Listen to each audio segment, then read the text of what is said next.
వివేక్, ఏం జరుగుతుంది ఏపీలో? అసలు మీకు రక్తం మడిగిపోయే వార్త ఇది.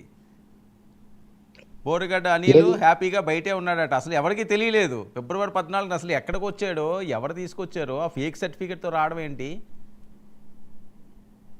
వర్మ గారు, ముందుగా మీకు ప్యానల్ సభ్యులకు అలాగే 99 వీక్షకులందరికీ గుడ్ ఈవినింగ్. మీరు ఓపెనింగ్ రిమార్క్స్లో చాలా మంచి పాయింట్లు చెప్పారు. అంటే తప్పుని తప్పని సమాజానికి ఒక మంచి సందేశాన్ని ఇచ్చే పాయింట్స్ చెప్పారు.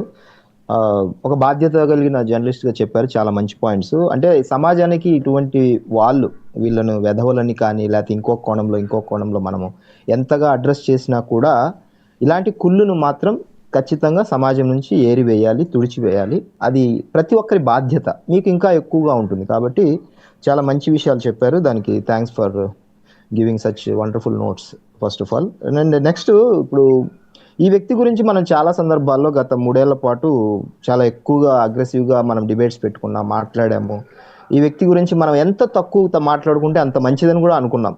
అయితే దీన్ని ఖచ్చితంగా మేము అడ్మిట్ చేస్తున్నాం. ఇందాక రవికిరణ్ గారు కూడా చెప్పినట్టు మేము దీన్ని ఖచ్చితంగా అడ్మిట్ చేస్తున్నాం. ఎందుకంటే ఈ తప్పు పోలీసులకు తెలియకుండా లేకపోతే హైకోర్టుకు దృష్టికి వెళ్ళకోకుండా ఒక వ్యక్తి ముందస్తు బెయిల్, అంటే అనారోగ్య కారణాల రీత్యా కుటుంబ సభ్యులకు బెయిల్ రావడం అనేది ఫస్ట్ బయటికి రాలేదు. ఎందుకంటే కోర్టులో జరిగే ప్రొసీడింగ్స్ ప్రతి ఒక్కటి గవర్నమెంట్ లాయర్స్ ఉంటారు, క్లయింట్కి సంబంధించిన వాడు ఎవరైతే నిందితుడికి సంబంధించిన లాయర్లు ఉంటారు, ఇద్దరు ఉంటారు. కాబట్టి ఇద్దరు ఆర్గ్యుమెంట్స్, ప్రభుత్వం తరపున లాయర్ అనేవాడు ఏ రోజు ప్రొసీడింగ్స్ ఆ రోజు ఖచ్చితంగా బయటకు వస్తాయి. కానీ మరి మాకు ఈ విషయము ఎందుకు బయటికి రాలేదు అనేది ఫస్ట్ చాలా అనుమానాస్పదమైన విషయము.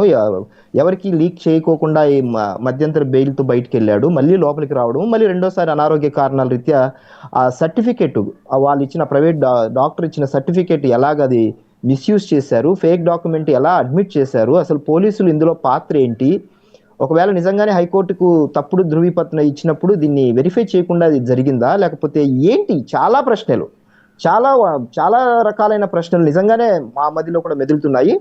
డెఫినెట్గా కోర్టు ముందు చాలా సీరియస్ అయిన అంశం. ఎందుకంటే కోర్టు పదుపులో ఉన్నప్పుడు, జైల్లో ఉన్నప్పుడు ఇలాగ నిందితుడు మిస్బిహేవ్ చేస్తూ లేకపోతే తప్పుడు ఫోర్జరీ డాక్యుమెంట్స్తో, తప్పుడు పద్ధతులతో బయటికి వెళ్ళినప్పుడు కోర్టు, దట్టు హైకోర్టు లాంటి విషయాలలో చాలా సీరియస్గా తీసుకుంటుంది. సో ఈ పోలీసులకు సంబంధించిన వాళ్ళు ఎక్కడ పొరపాటు జరిగింది వాళ్ళు అడ్మిట్ చేసుకుంటారా ఈ తప్పుని, లేకపోతే ఇది టెక్నికల్ రీజన్ కింద ఏమన్నా అడ్మిట్ చేస్తారా, నిజంగా అతను అప్స్కాండ్లో ఉన్నాడా, వాంటెడ్గా చేశాడా, బై మిస్టేక్ ఎక్కడన్నా మిస్ అయ్యాడా? సో ఇవన్నీ క్వశ్చన్స్. ఎందుకంటే అతనికి పూర్వపు నేర చరిత్ర ఉంది కాబట్టి అతను ఖచ్చితంగా వాంటెడ్గానే చేసినాడు అనేది డెఫినెట్గా బయటకు వచ్చే అంశము. ఒకవేళ పాస్పోర్ట్ సరెండర్ చేసుకొని ఉండింటే గవర్నమెంట్, అదొక పెద్ద, అంటే నాకు వచ్చిన డౌట్, డెఫినెట్గా ఇతని వెనకాల ఉన్న వ్యక్తులు తప్పించే ప్రయత్నం ఏమన్నా చేసి పాస్పోర్ట్ ఒకవేళ అతన్ని సరెండర్ చేసుకోకుండకపోతే, హైకోర్టు సరెండర్ చేసుకోకపోతే చెన్నై నుంచి ఏమన్నా వెళ్ళాడా? ఎందుకంటే అతని మీద నోటీసు, ఇంటర్నేషనల్ క్రిమినల్ కింద వచ్చే రెడ్ వారెంట్ నోటీస్కు సంబంధించినది ఉందా లేదా అనేది కూడా కొంచెం తెలుసుకోవాల్సిన అంశము. సో ఇవన్నీ సీరియస్ అంశాలు, డెఫినెట్గా సీరియస్ అంశాలు.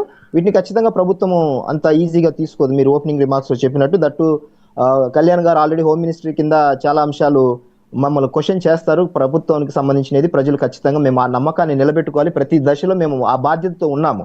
తప్పు జరిగినప్పుడు డెఫినెట్గా దాన్ని మేము అడ్మిట్ చేస్తాము, అందులో మొహమాటం ఏమీ లేదు. Will take serious action against this case. Definitely మేము బాధ్యతగా పనిచేస్తాము. ఇది ఎక్కడ పొరపాటు జరిగింది అనేది తప్పకుండా మేము రివ్యూ చేసుకుంటాం. కమింగ్ టు అదర్ సబ్జెక్ట్, ఈ మధ్యకాలంలో ఇప్పుడు వస్తున్న అంశాలు ఏంటంటే, వివేకానంద గారి అంశం ఒకటి బాగా వైరల్ అవుతుంది. ఎందుకంటే చాలామంది ఇందులో చనిపోతున్నారు. మొన్న వాళ్ళు ఇంట్లో పనిచేసే వ్యక్తి, ఆయనకి దగ్గరగా ఉన్న వ్యక్తి, ఆయన కూడా రంగన్న అనుకుంటాను, ఆయన